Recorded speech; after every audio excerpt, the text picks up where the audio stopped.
sou Deborah Wilson, tenho 34 anos e nunca pensei que acordaria confinada a uma cama de hospital no mesmo estabelecimento onde trabalho como enfermeira há 10 anos. Minha visão estava turva, mas eu conseguia distinguir a silhueta da minha irmã Lauren através da porta de vidro, conversando com o Dr. Harrison. Ela provavelmente está usando drogas, a voz de Lauren falhou com o que parecia preocupação. Um flash de memória me atingiu, os registros de medicação, os opioides desaparecidos, os documentos que eu não deveria ver. Então, um homem de terno elegante apareceu, pasta na mão. Estou procurando o promotor público Prescott, disse ele. Se você está assistindo a isso e já foi falsamente acusado, espero que minha história lhe dê força. Conte-me nos comentários de onde você está assistindo e inscreva-se para acompanhar minha jornada de luta pela verdade nas circunstâncias mais sombrias. Antes de meu mundo implodir, eu tinha o que a maioria consideraria uma vida plena. Depois de me formar com honras na faculdade de enfermagem, dediquei-me por 10 anos ao Westlake Memorial Hospital, construindo uma reputação como uma das enfermeiras mais competentes da unidade de terapia intensiva. Eu me orgulhava de saber que os pacientes e suas famílias confiavam em mim em seus momentos mais vulneráveis. As paredes do hospital se tornaram meu segundo lar, o cheiro de antisséptico e o rangido do chão tão familiares quanto meu próprio apartamento. Lauren, minha irmã 3 anos mais nova, sempre foi minha maior apoiadora. Crescemos apenas com nossa mãe depois que meu pai foi embora quando eu tinha 7 anos, criando um vínculo inquebrável entre nós. Pelo menos, eu achava que era inquebrável. Nos últimos meses, notei mudanças sutis em nosso relacionamento, almoços cancelados, ligações mais curtas e uma estranha atitude defensiva sempre que eu mencionava preocupações com o trabalho. Minha vida fora do hospital era simples, mas gratificante. Ser solteira me permitiu focar inteiramente na minha carreira e no trabalho voluntário na Opeful Recovery, uma clínica local que ajuda pessoas a superar o vício. A ironia dessa escolha só se tornaria clara muito mais tarde. Meu modesto apartamento de 2 quartos abrigava minha extensa coleção de livros, meu gato idoso, Milo, e a solidão tranquila que eu apreciava depois dos plantões caóticos no hospital. A equipe do Westlake se tornou uma família substituta ao longo dos anos. O Dr. Harrison, meu supervisor direto, sempre me apoiou na progressão da minha carreira. Um cardiologista respeitado na casa dos 50 anos, com cabelos grisalhos e um comportamento calmo, ele me recomendou para várias promoções e oportunidades de treinamento. A enfermeira Jenny Roberts se tornou minha melhor amiga de trabalho logo no meu primeiro ano.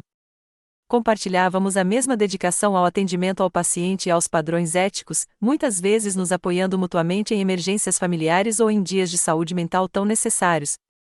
A administradora Wilson administrava o hospital com extrema eficiência. Alta e imponente, com a testa sempre franzida, ela raramente fazia elogios, mas mantinha altos padrões de atendimento aos pacientes. Pelo menos, era nisso que eu acreditava até tudo mudar. Os primeiros sinais de problemas surgiram há 6 meses, quando notei discrepâncias no estoque de medicamentos durante meus plantões noturnos. Como enfermeira responsável, conciliar as contagens de medicamentos era parte da minha responsabilidade. 2 vezes em uma semana, a contagem de opioides não correspondia aos registros eletrônicos, mostrando 3 comprimidos de oxicodona a menos do que o documentado.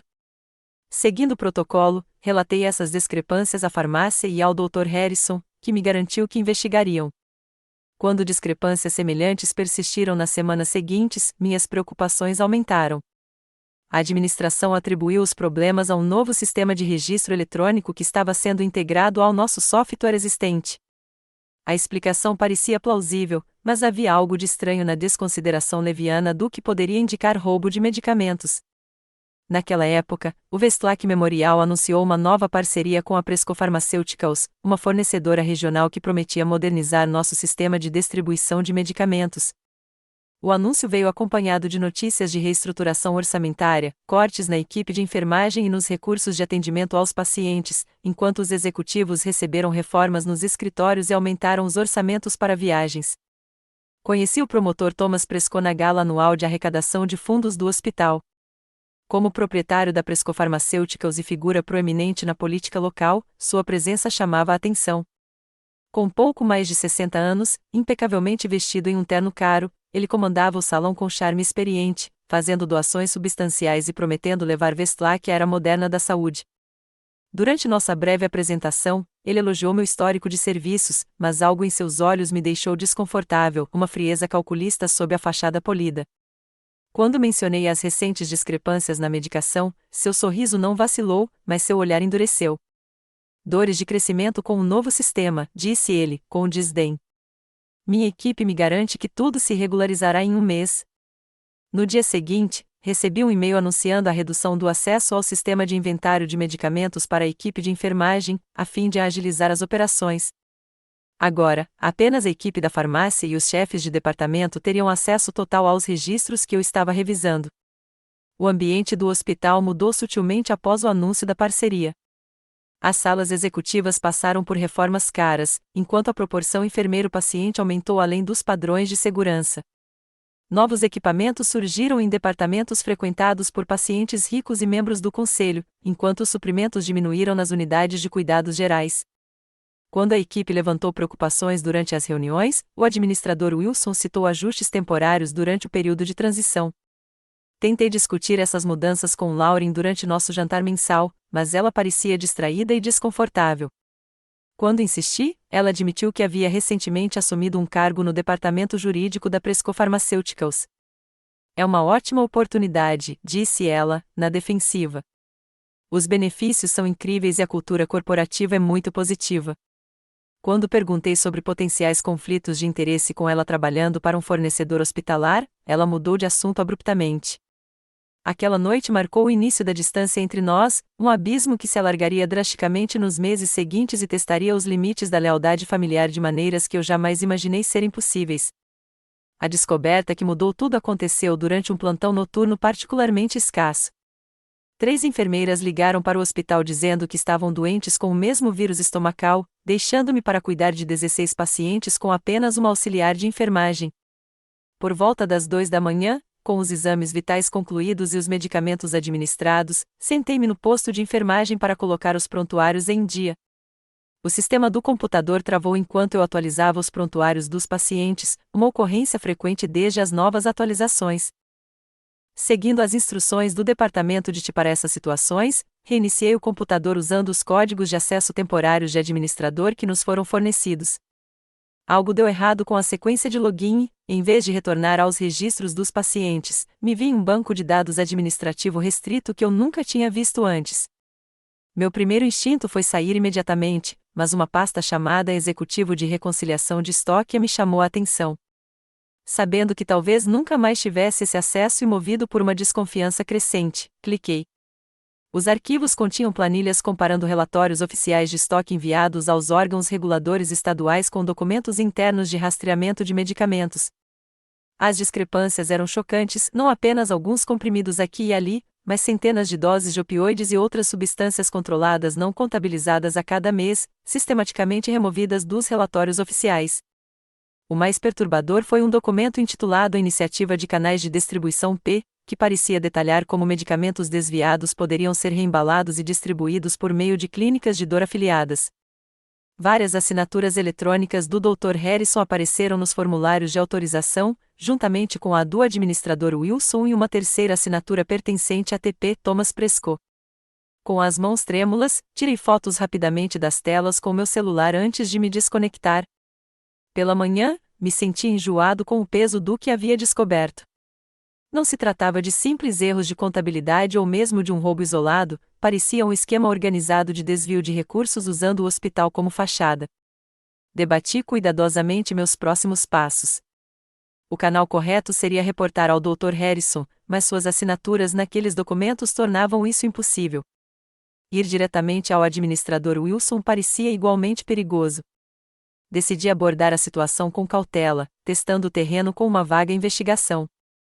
Quando o Dr. Harrison fez sua ronda naquela manhã, mencionei casualmente que a falha do sistema havia me mostrado alguns arquivos de inventário estranhos. Antes que eu pudesse explicar melhor, seu comportamento tipicamente amigável desapareceu.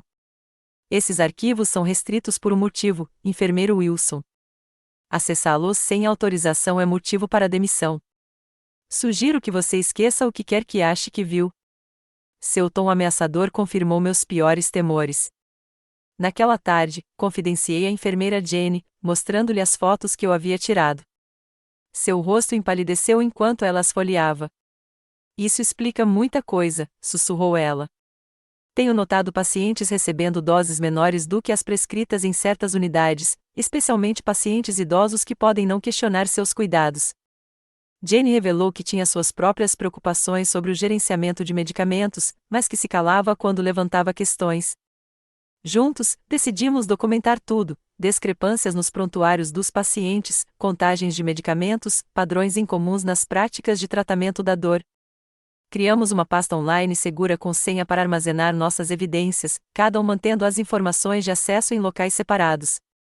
Com o passar dos dias, notei mudanças sutis na forma como eu era tratado no trabalho. Tarefas de escolha foram atribuídas a outros enfermeiros. Minha carga de pacientes aumentou além do que outros recebiam. O Dr. Harrison começou a examinar meus prontuários com uma atenção sem precedentes, apontando pequenos erros de documentação que nunca haviam sido um problema antes. Então, os sintomas estranhos começaram, inicialmente, apenas tonturas e fadiga ocasionais, que eu atribuía ao estresse e ao excesso de trabalho. Mas então vieram os lapsos de memória, me vi em alas de hospital sem me lembrar do motivo de ter ido para lá, esquecendo conversas que aparentemente tive com colegas. Durante um plantão, perdi quase 30 minutos, chegando à sala de medicação sem me lembrar de ter caminhado até lá. A paranoia se instalou à medida que os sintomas pioravam. Comecei a levar meu próprio café e almoço, evitando a sala de descanso e recusando lanches compartilhados. Alguém estaria mexendo na minha comida ou bebida no trabalho. A ideia parecia absurda até Jane mencionar ter visto a doutora Harrison perto da minha xícara de café abandonada na sala de descanso, indo embora rapidamente quando ela entrou.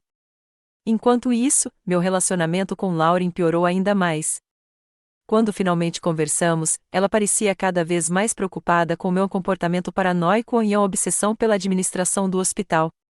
Você sempre foi tensa, mas isso é diferente, disse ela durante um telefonema tenso. Talvez você devesse consultar alguém, buscar ajuda. Eu queria confiar nela, mostrar as evidências que estava reunindo, mas algo me impedia. Seu novo cargo na Prescofarmacêutica os criou um conflito que eu não podia ignorar. Como eu poderia saber onde ela realmente confiava? A irmã em quem confiei por toda a minha vida agora parecia uma ameaça em potencial. O incidente final que confirmou que eu não estava simplesmente paranoico ocorreu 3 semanas após minha descoberta inicial. Após o check-in de um novo paciente com múltiplas fraturas devido a um acidente de carro, inseri as prescrições padrão de analgésicos, seguindo as instruções do médico responsável. 2 horas depois, descobri que as prescrições haviam sido alteradas no sistema, com dosagem e frequência dobradas, com minha assinatura eletrônica. Quando relatei a alteração não autorizada, a administradora Wilson me chamou à sua sala. Enfermeira Wilson, este é um erro grave de medicação da sua parte, disse ela friamente, mostrando-me os registros alterados. Você teve sorte que a farmácia detectou antes da administração. Considere isso uma advertência oficial. Nenhum protesto por eu não ter feito aquelas alterações afetou sua decisão. Ao sair da sala, avistei o Dr. Harrison observando do corredor, com uma expressão indecifrável. Eu sabia então que estava sendo vítima de uma cilada, que minha credibilidade estava sendo sistematicamente minada. O que quer que eu tivesse descoberto era tão grande que pessoas poderosas estavam tomando medidas calculadas para me desacreditar antes que eu pudesse expô-las. Naquela noite, encontrei um bilhete anônimo no meu armário: enfermeiros curiosos não se mantêm saudáveis por muito tempo. A mensagem era clara. Eu estava sendo vigiado e alguém queria me assustar. Eles não tinham ideia de que suas táticas de intimidação só fortaleceriam minha determinação de descobrir toda a extensão de sua operação, não importando o custo pessoal. A ameaça anônima no meu armário marcou um ponto de virada. O que antes era uma interferência sutil tornou-se sabotagem ostensiva. Os prontuários dos pacientes que eu havia preenchido meticulosamente mostraram erros perigosos no dia seguinte: dosagens de medicamentos erradas, sinais vitais incorretos, dados de avaliação ausentes. Cada erro poderia ter resultado em danos ao paciente se não fosse detectado, e cada um deles foi documentado como meu erro. Comecei a fotografar os prontuários preenchidos antes de encerrar meus plantões e a gravar conversas com os pacientes para comprovar que havia prestado o atendimento adequado. Jane sugeriu que eu registrasse uma queixa formal junto ao comitê de ética do hospital, mas, dado o envolvimento do administrador Wilson, eu tinha pouca confiança no processo. Mesmo assim, criar um registro oficial parecia prudente. A reunião do Comitê de Ética foi um descarte cuidadosamente orquestrado das minhas preocupações. 5 administradores permaneceram impassíveis enquanto eu apresentava evidências de discrepâncias na medicação e adulteração de documentação. Antes que eu terminasse, o presidente do comitê, Dr. Reynolds, interrompeu: Enfermeiro Wilson, estas são acusações graves contra colegas respeitados, baseadas em arquivos que você acessou sem autorização. Seus recentes problemas de desempenho e sua aparente paranoia nos preocupam muito. Recomendamos que você tire uma licença e procure ajuda profissional. Eles transformaram minha denúncia em um problema de saúde mental. Ao sair da reunião, ouvi um membro do comitê dizer: coitadinho. Burnout pode parecer paranoia em funcionários dedicados. Naquele fim de semana, Lauren insistiu em vir ao meu apartamento, trazendo comida para a viagem e com aquela expressão preocupada que eu estava começando a detestar. Todo mundo está preocupado com você, Deb, disse ela, arrumando os recipientes de comida na minha mesa de centro. O Dr. Harrison me ligou ontem. A revelação de que meu supervisor havia contatado minha irmã pelas minhas costas me enfureceu. Ele não tem o direito de discutir meu desempenho profissional com você, e isso é uma violação de privacidade. Lauren suspirou. Ele está preocupado, não apenas como seu chefe, mas como alguém que se importa com você. Ele disse que você tem feito acusações, visto conspirações onde há apenas problemas administrativos normais. Normal? Retruquei. Não há nada de normal em centenas de doses de opioides perdidas e registros falsificados. A expressão dela mudou, um lampejo de algo parecido com medo, rapidamente mascarado pela preocupação. Viu, foi exatamente isso que ele mencionou. Você está fazendo alegações extraordinárias sem provas. Eu tenho provas, eu disse, pegando meu celular. Fotos dos registros, documentação de... Pare, Lauren agarrou meu pulso. Escute o que você está dizendo. Você está falando sobre fotografar secretamente registros hospitalares confidenciais. Isso é ilegal, Deb. Você pode perder sua licença ou pior. Por que você está defendendo eles? Eu me afastei. O que você não está me contando? Os olhos de Lauren se desviaram. Acho que você deveria consultar um psiquiatra. Marquei uma consulta com o Dr. Fenton para terça-feira. Ele é especialista em esgotamento profissional e transtornos paranoicos. Transtornos paranoicos? Você acha que estou tendo um surto psicótico porque notei atividade criminosa? Acho que você está sob um estresse tremendo e possivelmente sofrendo efeitos colaterais de medicamentos ou algo pior, ela hesitou. Você está tomando algo que eu deva saber? Algo sem receita? A insinuação me surpreendeu. Você acha que estou usando drogas? É disso que se trata? Seu comportamento mudou tão repentinamente. A suspeita, os problemas de memória que você mencionou, as acusações contra colegas respeitados, esses são sinais clássicos de abuso de substâncias em profissionais de saúde. Ordenei que ela fosse embora, pois nosso relacionamento estava fraturado de uma forma que parecia irreparável. Depois que ela foi embora, fiquei sentado em meu apartamento silencioso, contemplando meu isolamento crescente.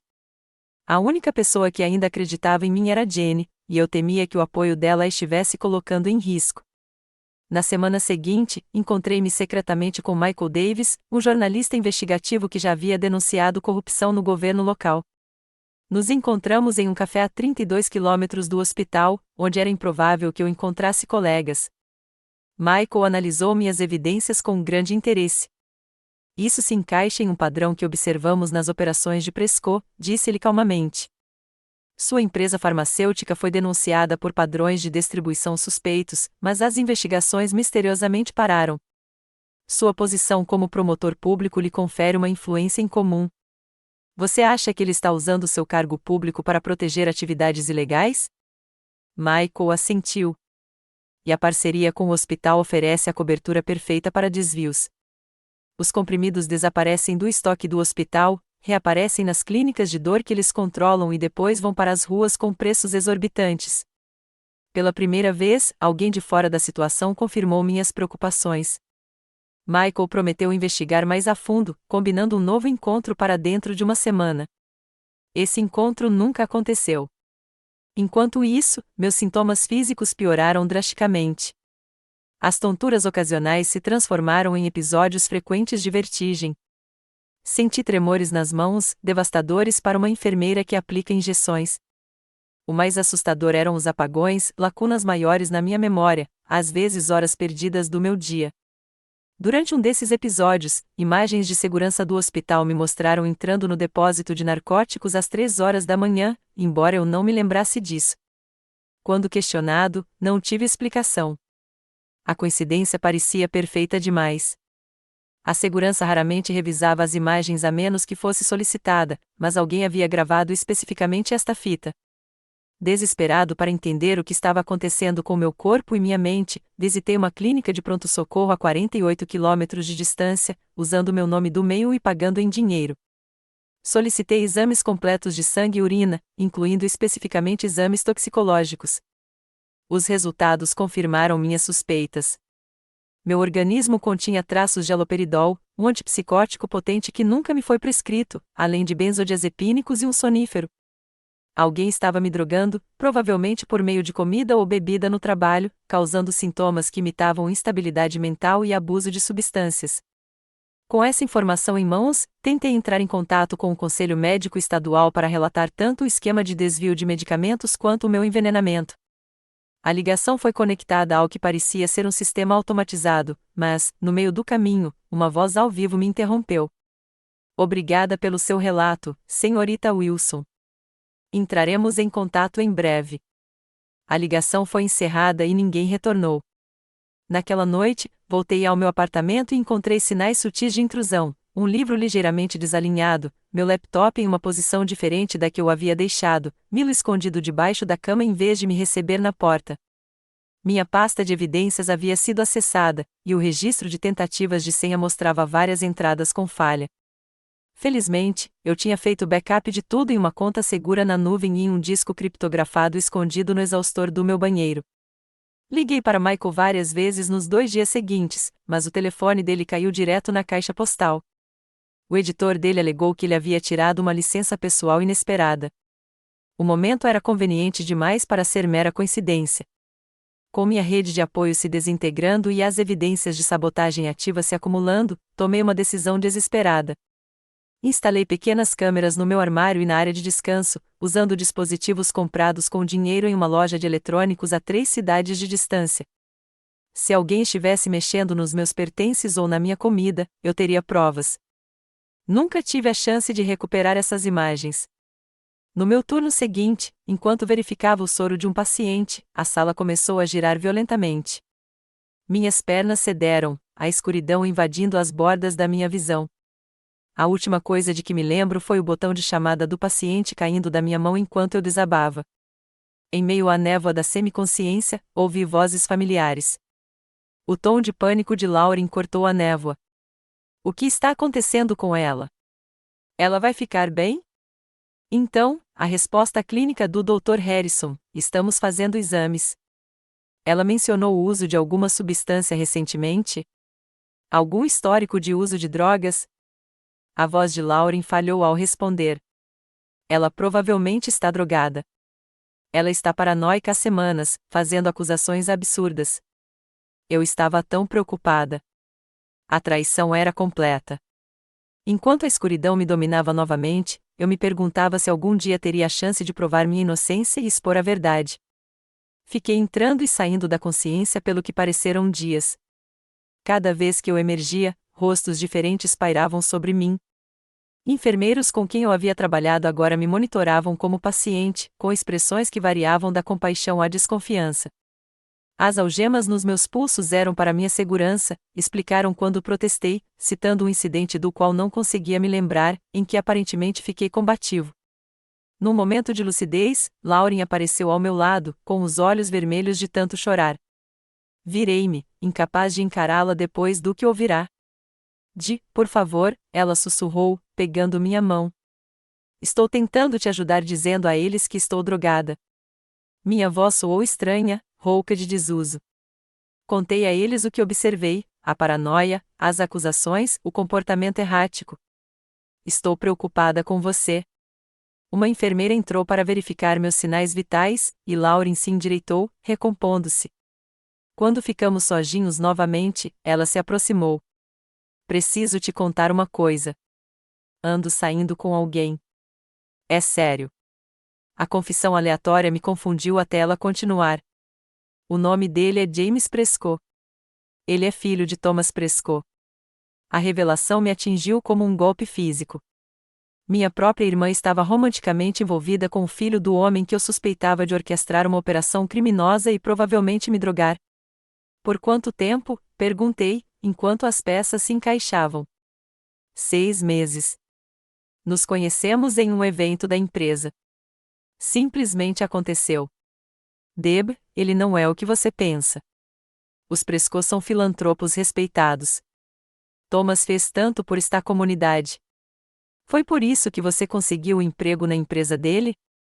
Por que você tem ignorado minhas preocupações? O rosto de Lauren endureceu. Consegui um emprego porque sou qualificada e tenho me preocupado com sua saúde mental, pois seu comportamento tem se tornado cada vez mais irracional. James acha que você pode estar sofrendo do mesmo transtorno bipolar que a mamãe tinha. Mamãe tinha depressão, não transtorno bipolar, lutei contra as amarras. E eu não sou doente mental. Estou sendo drogada. Você sabia disso? Você sabia que o pai do seu namorado está me envenenando para me desacreditar? Lauren se levantou abruptamente. É exatamente disso que estou falando. Essas teorias da conspiração são sintomas, Deb. Você precisa de ajuda. Ela saiu sem dizer mais nada, e eu fiquei olhando para o teto, me sentindo mais sozinha do que nunca. Lauren não só não estava do meu lado, como estava literalmente dormindo com o inimigo. A traição doeu mais do que qualquer dor física. Mais tarde naquele dia, o Dr. Harrison veio me avaliar, com sua persona de médico preocupado firmemente estabelecida para o benefício dos demais funcionários. Enfermeira Wilson, Débora, estou preocupada com o seu estado. O exame toxicológico mostrou opioides no organismo, consistente com o que encontramos no seu armário. O que você plantou no meu armário? Corrigi, recebendo um olhar penetrante da enfermeira que, em meio à névoa dos medicamentos que me davam para ajudar com a ansiedade, tentei formular um plano. Meu apartamento provavelmente já havia sido revistado novamente, com as provas removidas. Jane não tinha me visitado, o que significava que ela estava se mantendo afastada para sua própria segurança ou que estava convencida da minha culpa. Michael ainda estava inacessível. Todas as possibilidades de ajuda pareciam fechadas. Na minha terceira noite na unidade psiquiátrica, ouvi 2 funcionários conversando do lado de fora da minha porta. Tem um promotor procurando o promotor Prescott. Veio aqui 2 vezes hoje. Para quê? Não sei, algo sobre registros financeiros. A segurança o escoltou para fora quando ele começou a fazer perguntas na ala administrativa. Um promotor procurando por Prescott. Este foi o primeiro indício de que alguém oficial poderia estar investigando. Se eu pudesse, de alguma forma, entrar em contato com esse promotor, compartilhar o que eu sabia. Mas primeiro, eu precisava me acalmar. Comecei a esconder os remédios que me deram, colocando-os debaixo da língua e descartando-os quando estava sozinho. Gradualmente, a névoa mental se dissipou, permitindo-me pensar de forma mais estratégica sobre a minha situação. Eu também precisava reunir evidências do meu envenenamento. Durante uma sessão de terapia em grupo a qual fui obrigado a comparecer, consegui roubar um pacote de lenços de papel vazio do lixo. Naquela noite, cuspi cuidadosamente o meu medicamento nele, criando uma amostra que poderia ser potencialmente testada. Olivia notou minha melhora na lucidez durante seu plantão noturno. Você parece mais presente esta noite, comentou ela enquanto verificava meus sinais vitais. Arriscando, perguntei, você notou algo estranho nas práticas de medicação aqui ultimamente? Discrepâncias nas contagens? Prescrição incomum? Suas mãos pararam no medidor de pressão arterial. Por que você pergunta? Porque eu não sou louca nem viciada em drogas. Estou sendo silenciada porque descobri algo perigoso acontecendo neste hospital. Olivia terminou de medir minha pressão em silêncio. Enquanto se preparava para sair, sussurrou, armário, 4 minutos, e saiu. 4 minutos depois, destrancou a porta do meu quarto e rapidamente me levou a um pequeno armário de suprimentos. Você tem 2 minutos, disse ela. Desde o início, achei que havia algo de errado com o seu caso. Sua reputação como enfermeira era impecável. Naqueles preciosos minutos, contei a ela uma versão resumida de tudo: a descoberta dos medicamentos desviados, a adulteração dos registros eletrônicos, minha administração sistemática de medicamentos e o envolvimento de Presco. Mencionei o pacote de lenços de papel com o medicamento cuspido e implorei que ela o testasse independentemente. Também há um promotor procurando por Presco, acrescentei. Se você pudesse, de alguma forma, enviar uma mensagem para ele. A expressão de Olivia tornou-se cada vez mais preocupada. Isso é muito maior do que eu imaginava. Vou ver o que posso fazer, mas tome cuidado com quem confia aqui. A maioria dos funcionários acredita que você teve algum tipo de colapso. Ela me levou de volta ao meu quarto. Nossa breve aliança foi o primeiro raio de esperança desde a minha hospitalização. Ainda não se sabia se Olivia me ajudaria ou denunciaria nossa conversa, mas eu havia tomado uma atitude, rompido o desamparo que me consumia. Naquela noite, deitada e acordada sob a luz fraca da ala psiquiátrica, confrontei a realidade da minha situação. Minha carreira estava em ruínas, minha reputação destruída, minha própria irmã se aliou contra mim. Pessoas poderosas me queriam desacreditada e silenciosa. Eu não tinha ideia se Olivia me ajudaria ou se o misterioso promotor algum dia ouviria minha história. No entanto, de alguma forma, apesar de tudo, uma teimosa chama de determinação ainda ardia dentro de mim. Eles haviam levado quase tudo, mas não me haviam destruído completamente. Ainda não. E, contanto que eu permanecesse lúcido o suficiente para lutar, encontraria uma maneira de expor seus crimes, não apenas por mim, mas pelos pacientes que estavam sendo prejudicados por sua ganância. As rondas matinais trouxeram um novo horror. O Dr. Harrison chegou com uma equipe de residentes e um policial. Suas expressões sombrias me disseram que algo significativo havia mudado. Enfermeira Wilson, começou o Dr. Harrison formalmente, durante uma busca secundária em seu apartamento autorizada por este mandado, a polícia descobriu uma quantidade substancial de medicamentos desviados. O policial se adiantou. Encontramos mais de 300 comprimidos de opioides com marcadores de identificação hospitalar escondidos em um duto de ventilação de banheiro, além de documentos de inventário falsificados e dinheiro. As evidências plantadas eram tão pesadas que seriam ridículas se não fossem as implicações mortalmente graves. Eles encontraram meu esconderijo para o drive de evidências reserva e o substituíram pelas drogas que eu supostamente havia roubado. Isso é impossível, protestei. Eu nunca tomei nenhum medicamento. Alguém plantou esses. As evidências sugerem o contrário, respondeu o policial. Junto com seu teste de drogas positivo e seu comportamento errático, o Ministério Público está considerando apresentar queixa por roubo de drogas, posse com intenção de distribuição e falsificação de registros médicos. O promotor público, o próprio Presco, estaria me processando. A armadilha estava completa. Vocês não entendem, tentei novamente, olhando para os residentes em vez de Harrison. Há um esquema de desvio de medicamentos acontecendo neste hospital. Eu descobri e agora estou sendo incriminado. Um jovem residente pareceu perturbado, mas o Dr. Harrison interveio rapidamente. Como podem ver, os delírios persistem apesar do tratamento. Ajustaremos a medicação dela novamente hoje. Depois que eles saíram, enrolei-me de lado, de frente para a parede. Pela primeira vez desde que aquela provação começou, o desespero ameaçou me dominar. Eles anteciparam cada movimento meu, respondendo com alegações cada vez mais sérias. Como eu poderia lutar contra um inimigo com tanto poder e recursos? A administradora Wilson foi a próxima a visitá-la, com sua vitória mal disfarçada sob a preocupação profissional. Diante desses acontecimentos, sua demissão é definitiva. O Conselho de Enfermagem foi informado sobre a investigação criminal. Por que você está fazendo isso? Perguntei. Você jurou não causar mal algum. As pessoas confiam neste hospital, confiam em você. Algo brilhou em seus olhos, arrependimento, talvez antes que sua expressão endurecesse novamente. Às vezes, é preciso fazer concessões para o bem maior. A estabilidade financeira do hospital garante que possamos atender milhares de pacientes anualmente. A que custo? Desviando medicamentos para as ruas, viciando pessoas vulneráveis para lucrar? Ela se levantou para ir embora. Suas teorias da conspiração não vão ajudar no seu caso, enfermeira Wilson. Sugiro que se concentre na sua defesa jurídica. O dia piorou ainda mais quando Lauren chegou, acompanhada de um homem bem vestido que reconheci imediatamente da cobertura da imprensa como James Prescott. Alto e convencionalmente bonito, com o olhar calculista do pai, ele mantinha a mão possessiva na lombar da minha irmã. Débora, este é o James, disse Lauren desnecessariamente. Ele tem me ajudado a entender o que você está passando. A mãe dele sofria de problemas semelhantes. James ofereceu um sorriso simpático e experiente. Vício e saúde mental costumam estar interligados, especialmente em profissões de alto estresse. A fundação da minha família financia várias excelentes instituições de reabilitação. Podemos ajudar você. A condescendência em sua voz me arrepiou. Não preciso de reabilitação.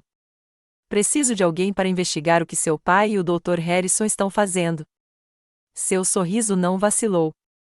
Essas fixações paranoicas são comuns durante a abstinência. O importante é conseguir o tratamento adequado antes que o processo criminal prossiga. Lauren olhou para nós duas, ansiosa. James conversou com o pai sobre a possibilidade de reduzir as acusações se você concordar em se internar e abrir mão de todas as acusações contra o hospital. Acusações contra, retruquei.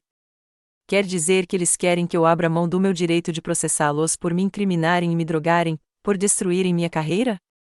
Deb, por favor, implorou Lauren. Eles estão te oferecendo uma saída. Se não, você pode ir para a cadeia. A traição se intensificava a cada palavra. Minha própria irmã estava negociando minha rendição às pessoas que orquestraram minha queda. Em seguida, procurei as imagens da câmera escondida no meu armário, encontrando-as igualmente arquivadas como uma anomalia de segurança. O vídeo mostrava claramente o administrador Wilson e um segurança que eu não reconheci abrindo meu armário, colocando itens dentro e, em seguida, trancando-o cuidadosamente. Enviei esses arquivos para os mesmos endereços e, em seguida, procurei por quaisquer evidências remanescentes das discrepâncias de medicação que eu havia descoberto originalmente. A maioria tinha sido apagada, mas encontrei versões em cache no backup do sistema, que também as capturava. Tem alguém vindo? Marcos sibilou da porta. Desconectei rapidamente e ele me ajudou a voltar para o meu quarto no momento em que ouvi passos dobrando a esquina. A manhã seguinte trouxe notícias inesperadas. Uma televisão na sala de estar estava sintonizada no noticiário local, onde a principal notícia era sobre a empresa farmacêutica de Thomas Prescott. O repórter estava do lado de fora do prédio de escritórios de Prescott, onde agentes federais eram visíveis carregando caixas de documentos. Autoridades federais invadiram os escritórios da Prescott Pharmaceuticals no início desta manhã, cumprindo mandados de busca relacionados a uma investigação em andamento sobre suposto desvio de medicamentos e fraude de seguros. O promotor Thomas Prescott não foi acusado, mas estaria cooperando com os investigadores. Isso ocorre após batidas semelhantes em 3 clínicas de tratamento da dor associadas à empresa.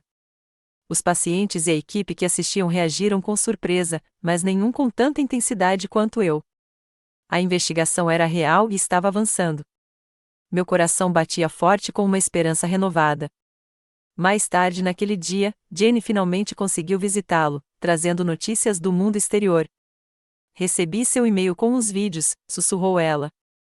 Estou trabalhando com um amigo advogado para construir um caso para você.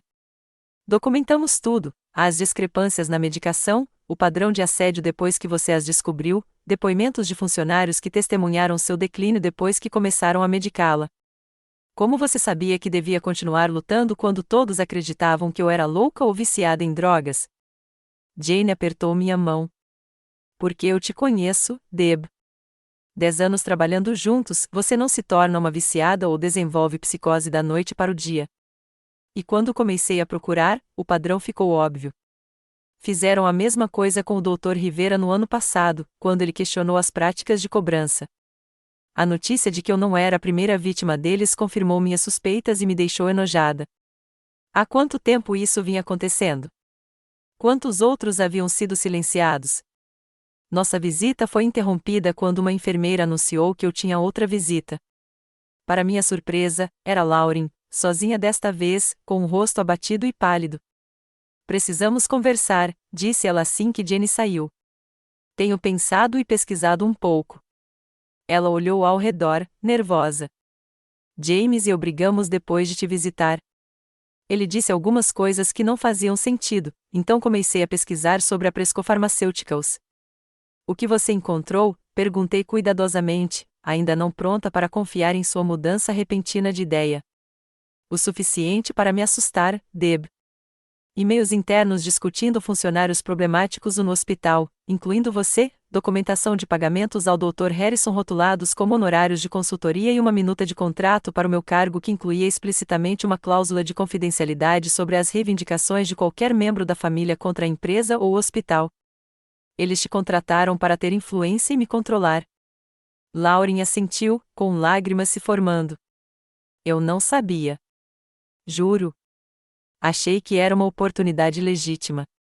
Mas depois de ver aqueles e-mails, ela respirou fundo. Tem outra coisa. Depois das batidas federais desta manhã, James me ligou em pânico, perguntando se eu tinha pegado algum documento do escritório dele. Quando eu disse que não, ele me disse para fazer uma mala, que precisávamos sair da cidade imediatamente. O que você fez? Eu disse a ele que precisava dar uma olhada no meu gato primeiro. Depois vim para cá. Ela estendeu a mão para mim. Sinto muito, Deb. Eu deveria ter acreditado em você. Apesar de tudo, ela ainda era minha irmã. O alívio de tê-la de volta ao meu lado quase me dominou, mas não tínhamos tempo para reencontros emocionais. Lauren, preciso da sua ajuda. Você pode mandar um recado para o promotor federal que investiga Presco? Já mandei, ela admitiu. Foi por isso que cheguei atrasada. Levei tudo o que encontrei para o prédio federal no centro da cidade. Eles estão tentando entrar em contato com você, mas o hospital está bloqueando, alegando que você não tem capacidade mental para falar com os investigadores. Como se tivesse sido convocado pela nossa conversa, uma comoção irrompeu no corredor. A voz do Dr. Harrison se elevou acima das demais. Você não tem jurisdição aqui. Ela está sob custódia psiquiátrica e não tem competência para responder a perguntas. Uma voz mais grave respondeu com firmeza. Tem um mandado federal me concedendo acesso a Deborah Wilson. A menos que queira acusações de obstrução adicionadas à sua crescente lista de problemas, sugiro que se afaste. A porta se abriu e revelou um homem alto, de terno impecável, ladeado por 2 policiais uniformizados. Senhorita Wilson, sou o promotor Daniel Reynolds, da Força Tarefa Federal de Repressão às Drogas. Acredito que a senhora tenha informações relevantes para nossa investigação sobre Thomas Presco e o Hospital Memorial Westlake. O Dr. Harrison ficou furioso na porta enquanto Reynolds se aproximava da minha cama. Estamos tentando falar com você há dias. Suas colegas Jenny Roberts e Olivia Sanches prestaram depoimentos convincentes, e as evidências que você enviou por e-mail esta manhã são extremamente úteis. Você tem os vídeos, os registros de medicação? Ele assentiu. Junto com os resultados dos exames de sangue mostrando antipsicóticos não prescritos no seu organismo, fornecidos por um enfermeiro noturno chamado Marcos. Você construiu uma rede de apoio e tanto, apesar dos esforços deles para te isolar. Pela primeira vez em semanas, senti o peso saindo do meu peito. Gostaria de lhe contar tudo o que sei. Reynolds virou-se para o Dr. Harrison, que ainda estava parado na porta. Acredito que a senhorita Wilson está recebendo alta. Por favor, traga seus pertences pessoais imediatamente. Você não pode simplesmente aceitar um paciente, começou Harrison. Na verdade, eu posso, rebateu Reynolds. A prisão preventiva federal substitui a sua prisão psiquiátrica, especialmente considerando as evidências de que essa prisão foi obtida fraudulentamente para silenciar um denunciante. Ele se virou para mim. A menos que você prefira ficar. Definitivamente não. Consegui dar um sorriso fraco. Acho que já tive hospitalidade suficiente do Westlake Memorial. Em menos de uma hora, eu estava sentado em uma sala de conferências no prédio federal no centro da cidade. Um médico de uma clínica médica independente avaliou meu estado enquanto eu começava a prestar meu depoimento ao promotor Reynolds. Lauren sentou-se ao meu lado, ocasionalmente acrescentando detalhes sobre as operações da família Presco que aprenderá durante seu breve emprego e relacionamento com James.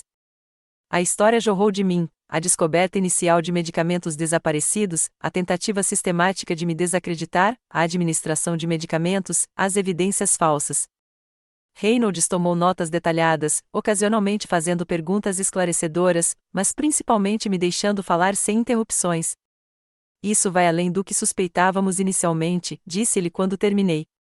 Começamos a investigar a Presco Pharmaceuticals por fraude fiscal e padrões de distribuição suspeitos. O que você descobriu sugere uma organização criminosa coordenada usando o hospital como fonte de disfarce. O que acontece agora? Perguntei. Vamos executar mandados de busca adicionais no hospital esta noite. Com base no seu depoimento e nas evidências já reunidas, buscaremos indiciamentos contra Thomas Presco, o Dr. Harrison, o administrador Wilson e, potencialmente, outros envolvidos no esquema. E eu? As acusações que eles apresentaram já estão sendo analisadas. O juiz Hernandes assinou uma ordem esta manhã rejeitando todas as acusações, reconhecendo-as como retaliação contra um denunciante. A situação da sua licença de enfermagem levará um pouco mais de tempo para ser resolvida, mas com as evidências que temos, não prevejo dificuldades para que ela seja restabelecida. O alívio foi tão profundo que mal consegui falar. Depois de semanas de impotência e desespero, a justiça finalmente estava ao meu alcance. No entanto, eu sabia que o caminho à frente não seria fácil.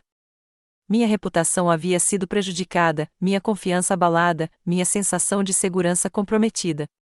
A recuperação levaria tempo.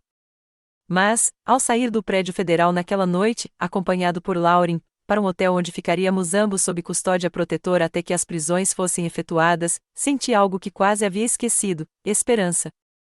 Não apenas por justiça ou vingança, mas por cura e reconstrução. As palavras de despedida do promotor ficaram na minha memória. O que fizeram com você foi criminoso, mas a sua resposta foi extraordinária. A maioria das pessoas teria sucumbido a esse tipo de pressão.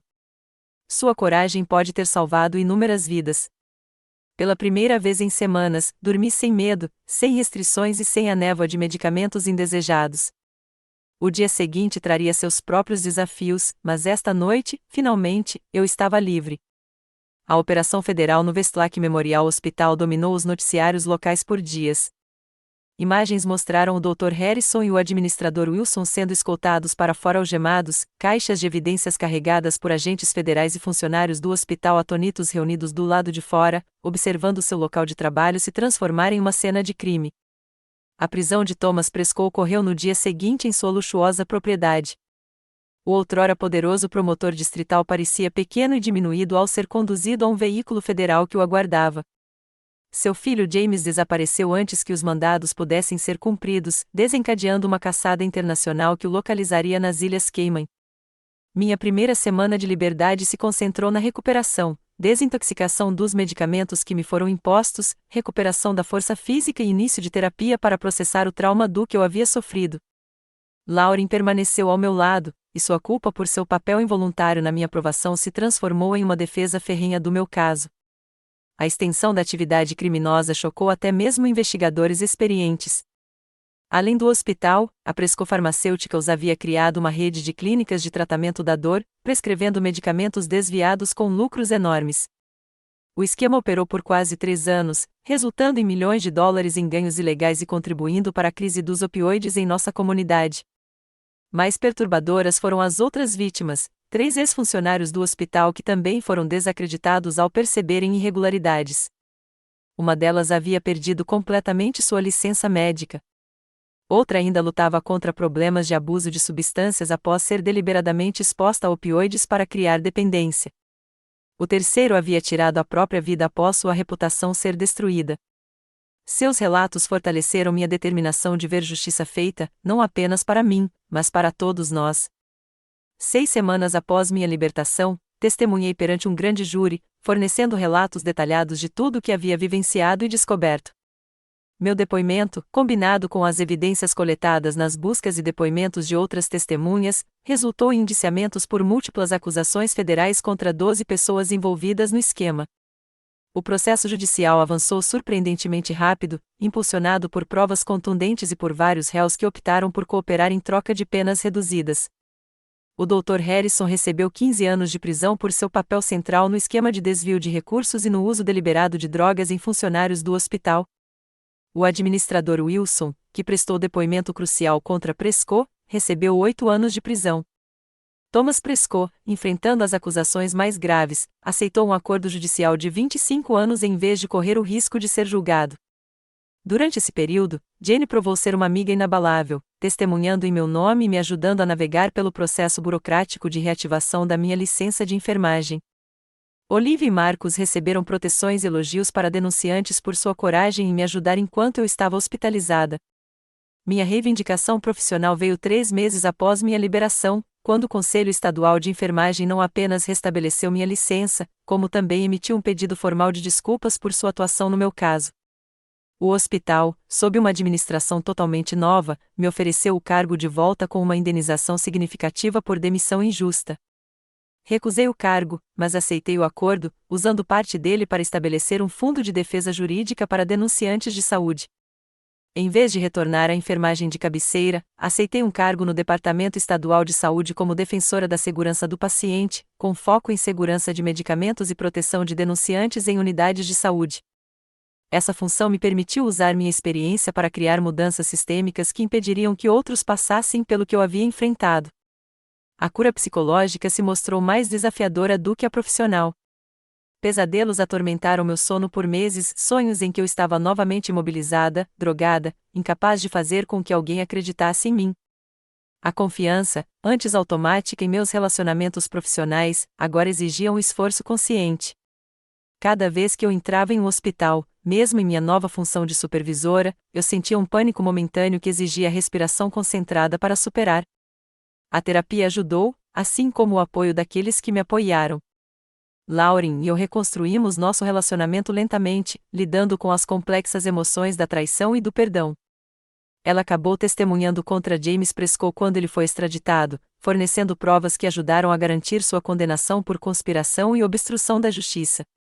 Talvez no acontecimento mais reparador, conectei-me com outras vítimas do esquema Prescott-Harrison.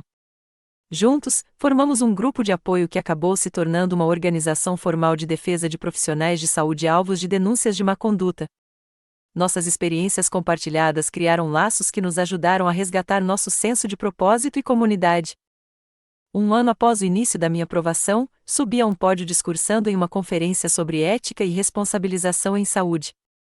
Olhando para a plateia de enfermeiros, médicos, administradores e reguladores, compartilhei as lições que aprendi ao longo da minha jornada. Documente tudo. Confie nos seus instintos quando algo parecer errado. Crie redes de apoio fora do seu local de trabalho. Conheça os canais adequados para denúncias de preocupações, mas também suas limitações. E, talvez o mais importante, lembre-se de que sistemas projetados para proteger pacientes e profissionais de saúde podem ser corrompidos, mas também podem ser reformados por aqueles que têm a coragem de dizer a verdade. A ovação de pé que se seguiu me fez chorar não apenas pela validação, mas pela certeza de que minha história tinha impacto, de que meu sofrimento poderia impedir que outros passassem por destinos semelhantes. Após a conferência, uma jovem enfermeira se aproximou de mim com uma expressão sincera. Sua experiência mudou as políticas do nosso hospital, disse ela. Agora temos opções de denúncia anônima que ignoram completamente a administração, e nosso sistema de rastreamento de medicamentos foi completamente reformulado. Você fez a diferença. Essas palavras ficaram comigo, um lembrete de que mesmo nossas experiências mais sombrias podem gerar mudanças positivas quando nos recusamos a ser silenciados. O caminho para a cura não foi linear. Ainda tive dias difíceis, momentos de pânico, momentos em que a confiança parecia impossível. Mas cada passo à frente, cada política mudada, cada pessoa que acreditou em mim em vez de duvidar, restaurou um pedaço do que havia sido tirado. Lauren e eu agora jantamos juntas aos domingos semanalmente, uma tradição que iniciamos durante a minha recuperação. Durante uma refeição recente, ela me perguntou se eu já havia me arrependido de ter enfrentado Prescott e Harrison, mesmo sabendo o preço que pagaria. Nunca, respondi sem hesitar.